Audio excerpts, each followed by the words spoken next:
Olá, graça e paz da parte de nosso Senhor e Salvador Jesus Cristo, amém? Seja bem-vindo, você está no canal BCFE, Escola Bíblica à Distância. É um prazer poder me dirigir a você mais uma vez e estudarmos juntos a Palavra de Deus. Como você sabe, nós estamos estudando a revista Palavra e Vida da Convenção Batista Fluminense, cujo tema central para esse trimestre será Fé, Fidelidade e Força, um estudo de Josué, Juízes e Ruth.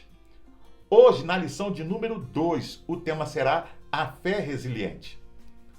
O livro de Josué, quarto período da história do Antigo Testamento, dá continuidade aos eventos do Pentateuco. Ele começa com as palavras: sucedeu depois da morte de Moisés. Você vê isso em Josué capítulo 1, verso 1. E continua relatando como Israel seria agora conduzido pelo seu novo líder. Esta empreitada de batalhas vai até Josué capítulo 12, verso 24, e daí até o final do livro, a obra relata a divisão da terra. Para implementar uma série de lutas e conquistas, o povo precisará demonstrar uma fé resiliente.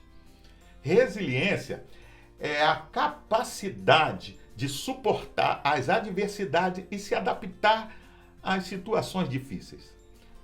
Os comentários do Antigo Testamento de Josué, de Martin Udstra, diz que, embora o livro permita retratar o perfil desse líder de Israel durante a conquista, não se tentará fazer o esboço detalhado da pessoa de Josué.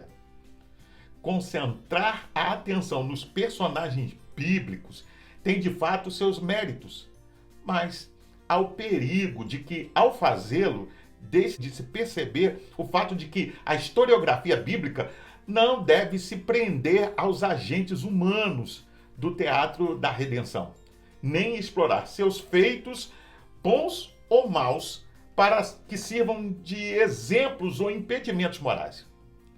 O destaque concentra-se naquilo que Deus, o Senhor da Aliança, havia feito.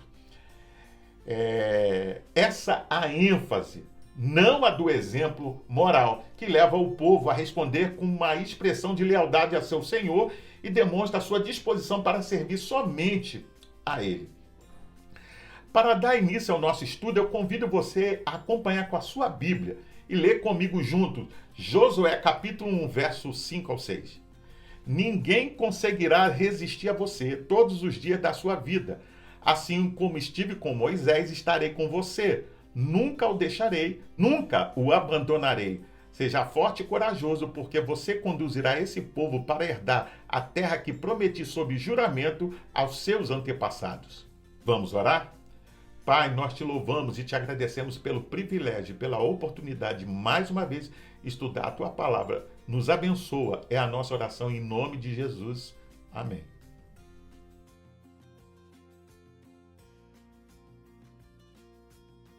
O objetivo do livro é registrar a história da conquista de Canaã e sua divisão, revelando o Senhor como o preservador da aliança. Você vê isso em Josué capítulo 1, verso 2 ao 6. Por isso, seguir a liderança teocrática e não a humana é a condição fundamental de sucesso. O trecho dos capítulos 1 ao 5 demonstra de maneira geral como o Senhor prepara Josué e o povo para a tarefa de conquistar Canaã, ao restaurar a vitalidade espiritual e a unidade da nação.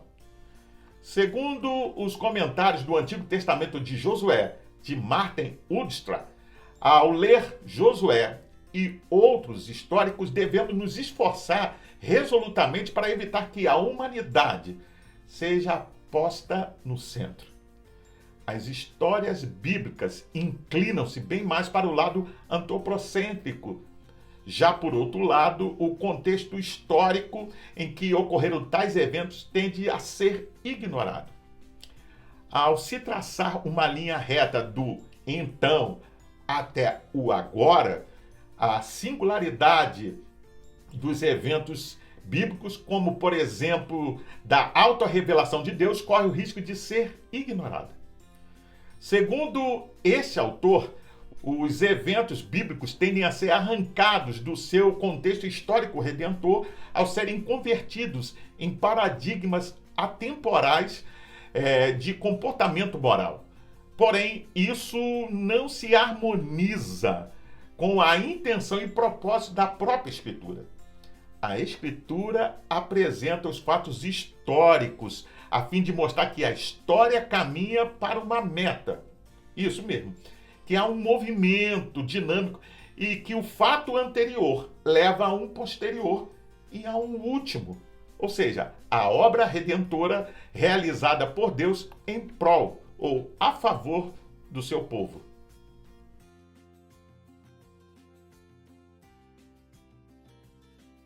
Josué, o grande personagem do livro, é encorajado e apresentado em uma deliberada comparação com Moisés, o que legitima em sua liderança. Ele é exortado para que seja bem-sucedido na tarefa que o aguarda, dependendo da lei do Senhor e que fora transmitida por Moisés. Ele envia espiões para investigar a terra da mesma maneira que Moisés tinha feito. Ele tem a experiência de abrir as águas do Rio Jordão, aumentadas pelas chuvas da primavera e pelo degelo próximo às suas fontes. Assim como Moisés teve a experiência da abertura do Mar Vermelho. Ele, como Moisés, exige que o povo se consagre. Ele encontra-se com um mensageiro divino na Terra Santa, à semelhança de Moisés. Antes de continuar, vamos ler a Bíblia em Josué, capítulo 1, versos 7 ao 9. Somente seja forte e muito corajoso. Tenha o cuidado de obedecer a toda a lei que o meu servo Moisés lhe ordenou. Não se desvie dela, nem para a direita, nem para a esquerda, para que você seja bem-sucedido por onde quer que andar. Não deixe de falar as palavras deste livro da lei e de meditar nelas de dia e de noite, para que você cumpra fielmente tudo o que nele está escrito. Só então os seus caminhos prosperarão e você será bem-sucedido. Não fui eu que lhe ordenei? Seja forte e corajoso, não se apavore, nem se desanime, pois o Senhor, o seu Deus, estará com você por onde você andar. Segundo o livro Josué, Introdução e Comentário, de Richard Hess, Deus fala a Josué em Deuteronômio capítulo 31, verso 23, com o encorajamento para ser forte e corajoso, e com a promessa de sua presença. No entanto, a palavra de Deus se concentra na promessa a Josué de que tu introduzirás, ou literalmente, trarás os filhos de Israel na terra que, sob juramento, lhes prometi. Aqui, pela primeira vez, veja, Josué recebe instrução para trazer o povo à terra. Quando se aproxima o final da morte ou do tempo de Moisés na terra, Deus assegura a Josué que seu papel incluirá a liderança do povo quando entrarem na terra prometida. Segundo este autor, em Deuteronômio capítulo 34, verso 9, o espírito de sabedoria enche Josué quando Moisés impõe as mãos sobre ele. A intenção desses acontecimentos de Deuteronômio é demonstrar que a liderança de Josué baseia-se nas instruções divinas por meio de Moisés para nomeá-lo. Desta forma, em plena obediência, Josué assume o compromisso, veja, de produzir o cumprimento das promessas feitas a Israel. As ordens expressas no novo líder apontam para uma marcha contínua até a conquista da terra. Em resposta, o povo declara sua lealdade, assim como havia feito a Moisés.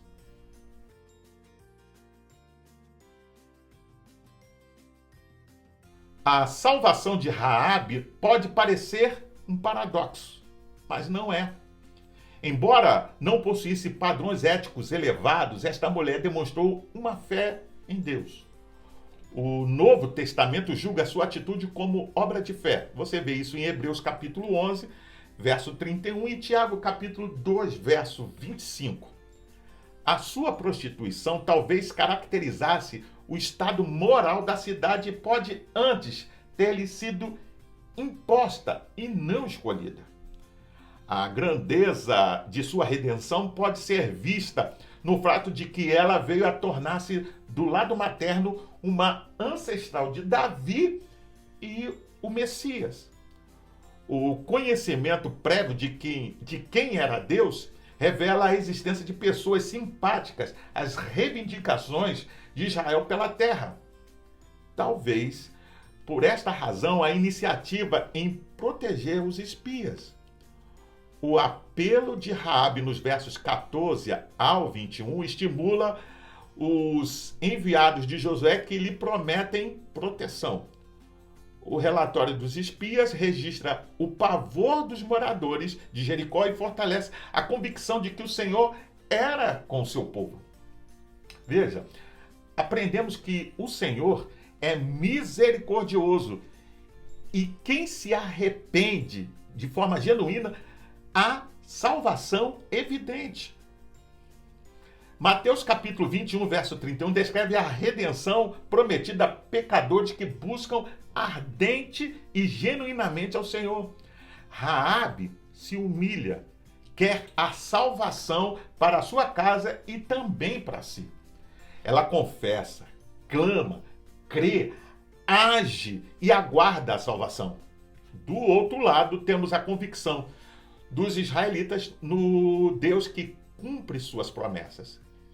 Segundo o livro Josué, Introdução e Comentário de Richard Hess, não há paradoxo aqui, pois a salvação de Raabe não viola o interdito.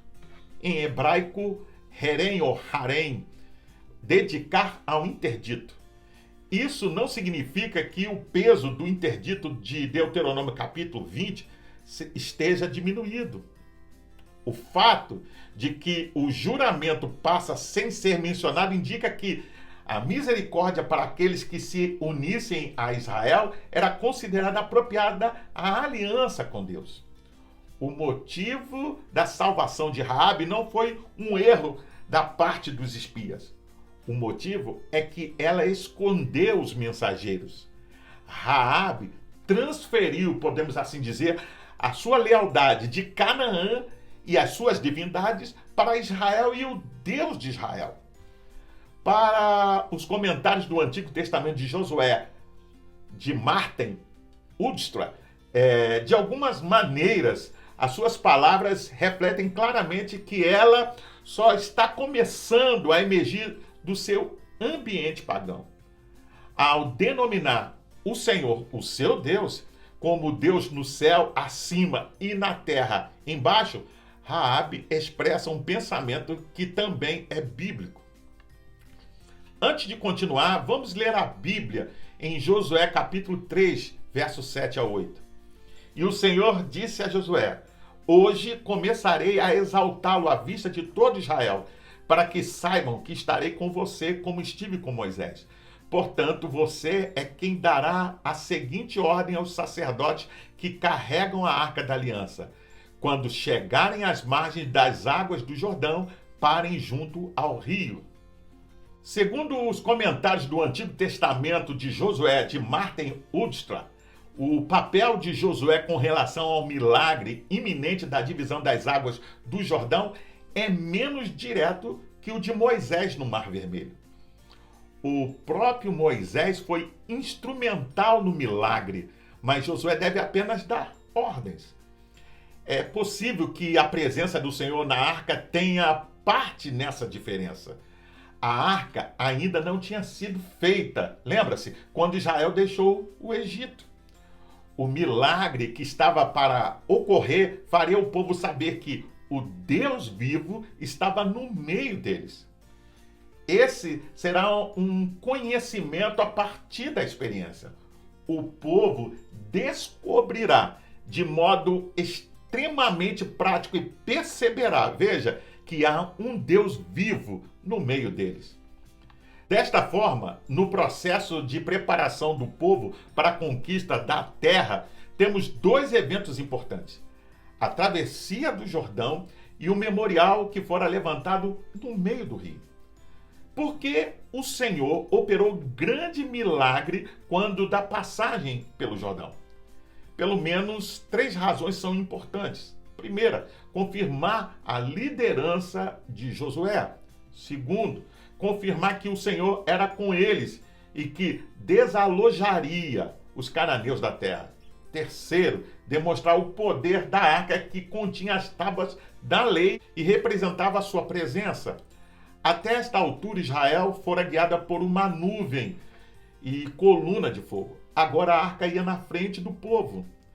A miraculosa travessia do rio a pé e em seco tem como testemunho um memorial como lembrança do grande poder demonstrado por Yahvé em favor de seu povo. Assim, Josué capítulo 3 e capítulo 4 ilustram 2 princípios importantes. Deus, às vezes, nos leva a caminhos inesperados para manifestar sua glória. A terra poderia ter sido conquistada pelo sul da região, mas não era esse o plano do Senhor. O memorial no meio do Jordão ensina que devemos transmitir nossa fé às gerações futuras para que vejam o poder de Deus e sua fidelidade.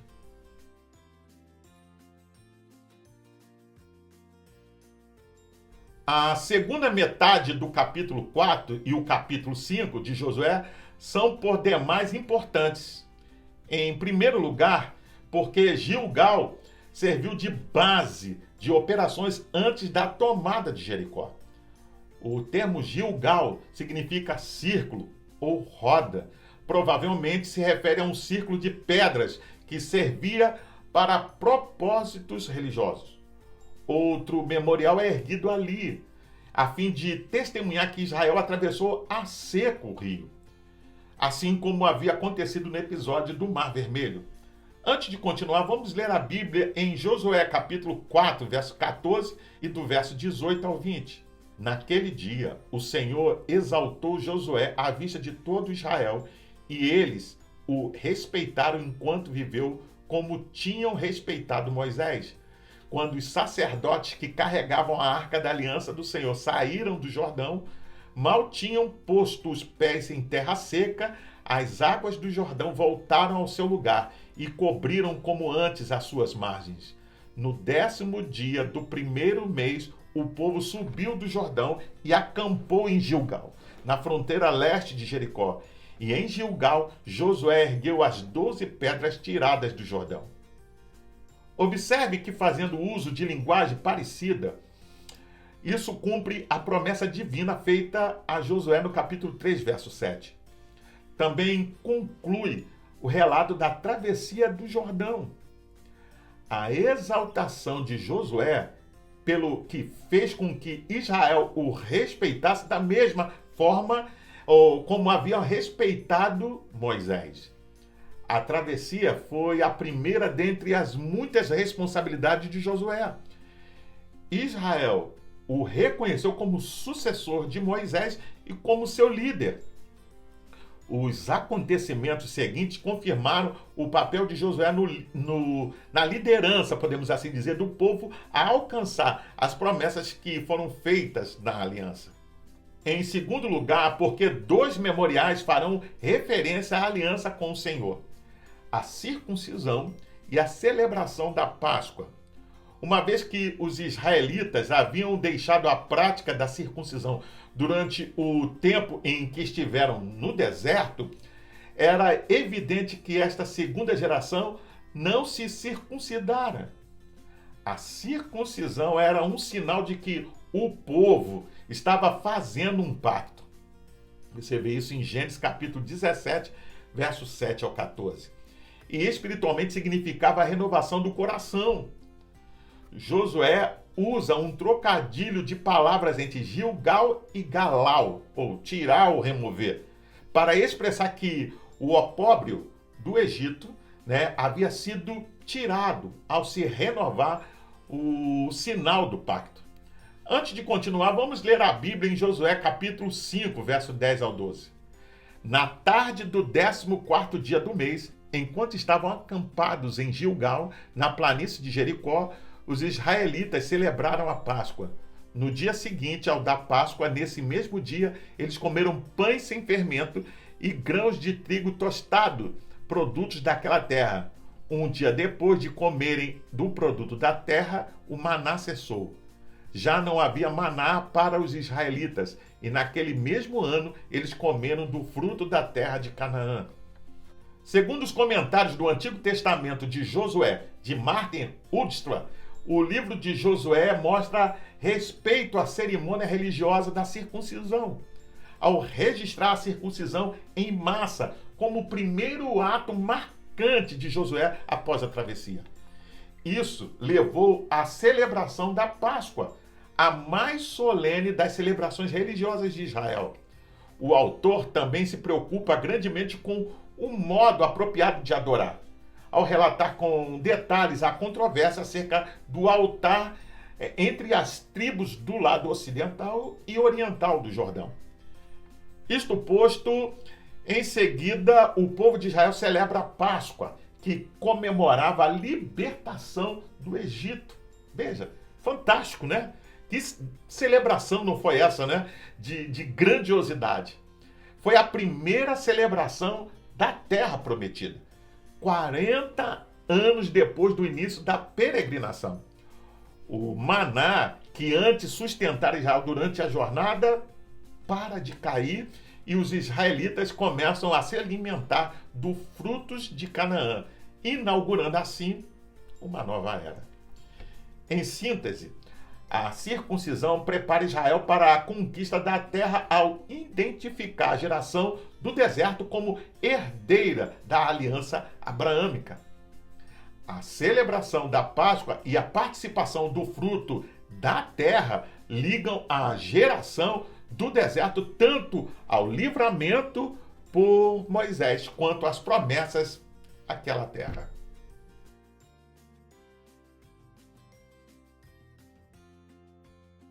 Por fim, como vimos no início, o propósito do livro era o de dar continuidade à história de Israel começada lá no Pentateuco e demonstrar a fidelidade divina para com a sua aliança estabelecida com os patriarcas e a nação teocrática, introduzindo as tribos em sua terra prometida.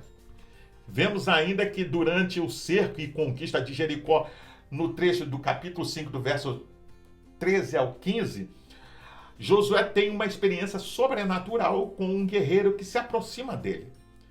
A espada desembainhada indica provavelmente que o julgamento divino seria iminente sobre os cananeus. Josué lhe pergunta então se era da parte de Israel ou do inimigo que viera. A resposta indica que veio como aliado. A aparição do príncipe ao exército do Senhor faz com que Josué se proste a adorar. A recomendação foi a mesma dada a Moisés: descalça as sandálias dos pés, porque o lugar em que estás é santo. E fez Josué assim. As duas lições implícitas no tirar as sandálias são consagração e separação. Essa é a parte que nos cabe no preparo para enfrentar o inimigo. Devemos nos oferecer ao Senhor como escravos, movidos pelo amor, e nos separar de todo o mal conhecido em nossa vida. Na consagração, reconhecemos o pleno direito que o Senhor tem sobre nós e sobre tudo o que possuímos. E Josué fez assim, espiando a terra e vendo a redenção de pessoas, pregando santificação e superando obstáculos, erguendo os memoriais como testemunhos, veja, das experiências com o Senhor e obedecendo a práticas importantes na vida do povo. E buscando consagração e separação em santa reverência. Que façamos assim, veja, meu amado, que façamos assim em nossa vida ou no nosso ministério, como Josué fez. Finalizo perguntando: a fé resiliente de Josué te encoraja a ser obediente ao Senhor da mesma forma? A redenção do Senhor é de fato uma realidade em sua vida, de maneira que haja em você o desejo de servir de testemunha ao que Deus tem feito? Você tem a marca da circuncisão em seu coração, conforme em Romanos capítulo 2, verso 29, e celebra a grande libertação que lhe fora outorgada pelo Senhor? Você tem feito como Josué, buscando ser um referencial de consagração e separação? Eu convido você a fazer a leitura diária que vai de segunda até domingo, onde você vai encontrar diversos textos que vão te ajudar a entender e a compreender melhor essa lição. Você também pode baixar a revista Palavra e Vida da Convenção Batista Fluminense. Basta acessar o link que vai estar na descrição desse vídeo. Você entra, se cadastra e baixa para o seu tablet, celular ou computador. E não só vai rever essa lição, mas acompanhar futuras lições. Pois bem, eu sou o pastor Carlos Guerra e você está no canal BTCFé, Escola Bíblica à Distância. Hoje nós estudamos a lição de número 2 e o tema foi A Fé Resiliente. Gostaria ainda de deixar uma palavra de recomendação a todos aqueles que nos acompanham, que assistem o canal, mas ainda não frequentam nenhuma igreja cristã. Procure uma igreja que prega genuinamente a palavra de Deus e faça uma visita. Sem dúvida, você vai se sentir bem e vai ser bem recebido. Para se inscrever, é rápido, é fácil, basta clicar aqui embaixo, dá um gostei, faça um comentário sobre essa lição, deixa a sua opinião. Pois toda vez que você faz isso, o YouTube entende e compreende que esse assunto é relevante para mais pessoas. Não deixa de acionar o sininho para receber as futuras notificações, porque semana que vem tem mais. E compartilhe com seus contatos nas suas redes sociais para que mais e mais pessoas tenham acesso ao conteúdo dessa lição. Você também pode ouvir essa lição acessando o seu podcast preferido. Até o próximo encontro. Nos vemos em breve. Fique na paz. Deus te abençoe.